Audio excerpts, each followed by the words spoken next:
Bro, pawak na So lang. guys, hindi maganda good morning natin, no? Good morning, good afternoon, good evening, no? Yun ang unang bungad ko, no?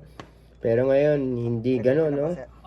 Kasi guys, no? Umorder ako sa Facebook ng typewriter. Pero pangalawang order ko na sa kanya ngayon to, no? Kaya nagtiwala naman ako. Mura lang naman order ko sa kanya, 600 lang naman, you know? Umorder ako sa kanya ng typewriter dati, 1.5, no? Na-deliver naman. Tapos ito, umorder ako ng 600. 600 ang pasa niya sa akin. Pero, in-scam ako, hindi dineliver. Kasi, sabihin natin, ba't ako nagtiwala?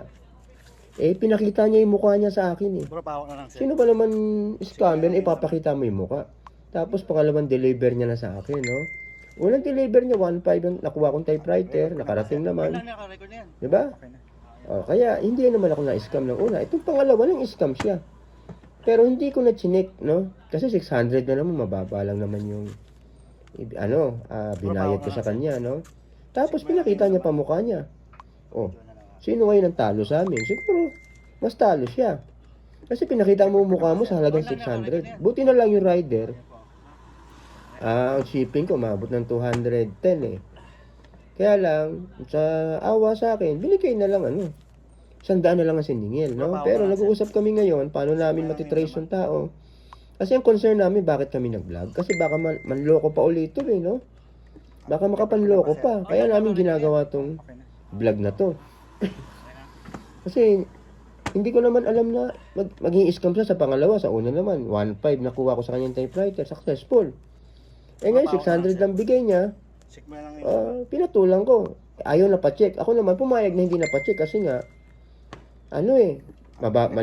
bukod sa maliit, pero pera pa rin yun, no? Kaya lang nga, nakabalot. Tapos, siyempre, abala rin ang dami ng balot. Pumayag naman ako kasi pinakita niya mukha niya, eh. Oh, yun yung, sabi ko, siguro 600 lang naman. Pero lesson na yun, no? Ganun pala, kahit pakita mo mukha mo, pwede ka pa rin, pag yung manloloko talagang garapalan, baka walang pansyabu, no? Kahit na ipakita niya mukha niya, basta may pangsyabu siya, okay lang. Kaya ako kaya ako ginawa tong content na to, no? Hindi na ako nagko-content ng mga coin, eh. Ngayon, ito na lang ang content natin, no? Itong mukhang to, mga guys, no? Papakita ko sa inyo, no? Ito yung mukha niya. Mag-ingat kayo dito, baka makatransaction nyo to, no? O makita nyo sa daan. Ito siya. Ito na lang siguro yung i-contribute natin, no? Para baka may gawin pa to, no? Mag-ingat kayo sa taon to, no? Yun, guys, no? Hindi maganda yung bungad natin sa pagbati ng God bless, di ba? Kasi hindi naman good yung nangyari sa atin. Kaya guys, no, itong mukhang to, no, tandaan nyo to. Ito yung mukha na ipapakita ko, no? Mag-iingat kayo sa taon to. Sa halagang 600, pinagpalit niya yung pagkatao niya, no? Itong taon to, manluloko to.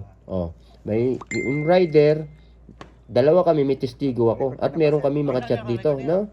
Kaya guys, no? Mag-iingat kayo sa taon to. Yan. Hanggang doon na lang guys, no? Ayoko na habaan, no? Titigan nyo lang yung mukha.